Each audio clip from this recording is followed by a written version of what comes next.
slovensky, anglicky alebo nemecky. Oplatí sa v dnešnej dobe podľa ChatGPT investovať do učenia sa cudzích jazykov s pomocou nejakého doučovateľa? Môj úprimný názor na toto je, že okrem tých vedomostí ti súkromný tutor vie poskytnúť aj mentoring, vie ti vytvoriť personalizovaný plán učenia sa podľa tvojich záujmov a individuálnych potrieb. Taktiež ti môže pomôcť how to learn. Ako sa učiť sa, keďže sa vieme učiť aj veľmi neefektívne, biflovaním. K tomu ale poviem viac neskôr. Taktiež osobný tútor, alebo teda súkromný tútor, ti vie pomôcť, ak si na autistickom spektre a chceš sa učiť cudzí jazyk alebo sa zdokonaliť v slovenskom právopise a slovenskej literatúre.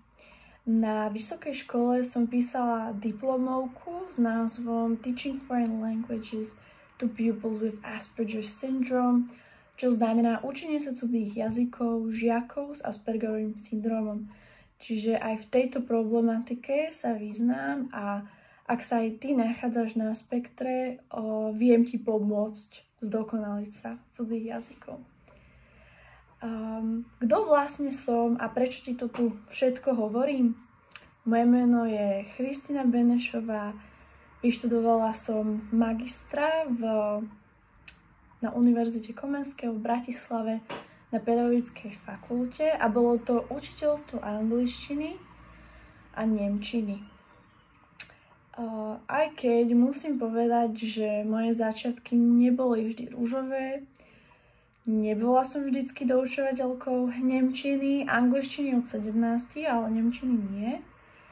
A bolo pár prekážok v mojej ceste, ktoré som najprv nechcela nejak verejne zdieľať, ale potom som si uvedomila, že možno dosť veľa ľudí by sa vedelo stotožniť s tým môjim príbehom, že možno tiež zažívajú takéto pocity, keď sa učia nemčinu alebo iný cudzí jazyk.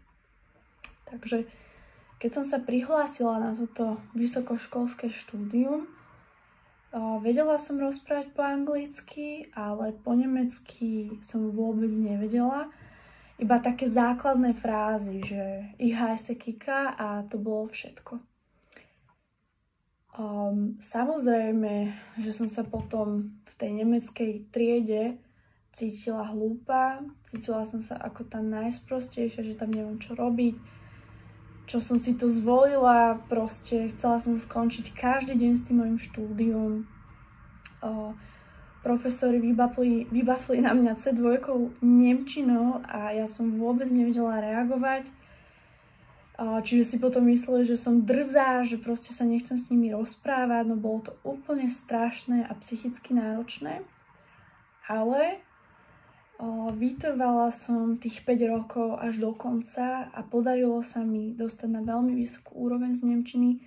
Podarilo sa mi všetkým, ktorí mi neverili, ukázať, že vlastne s tou konzistentnosťou a vytrvalosťou dokážeš všetko, aj keď nemusíš byť génius. Vlastne ide iba o tú snahu a o to úsilie a čas, ktoré hoci čomu venuješ, čom chceš byť dobrá.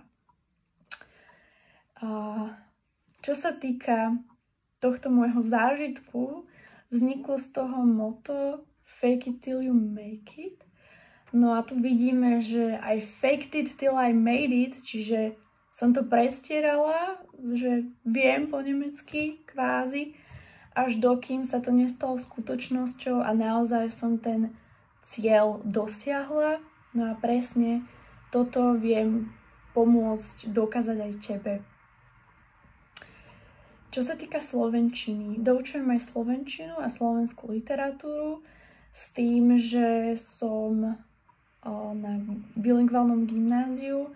Nechcem sa chváliť, ale bola som veľmi dobrá v slovenčine. Čiže by som žiakom základných škôl a študentom stredných škôl vedela pomôcť aj v tomto smere.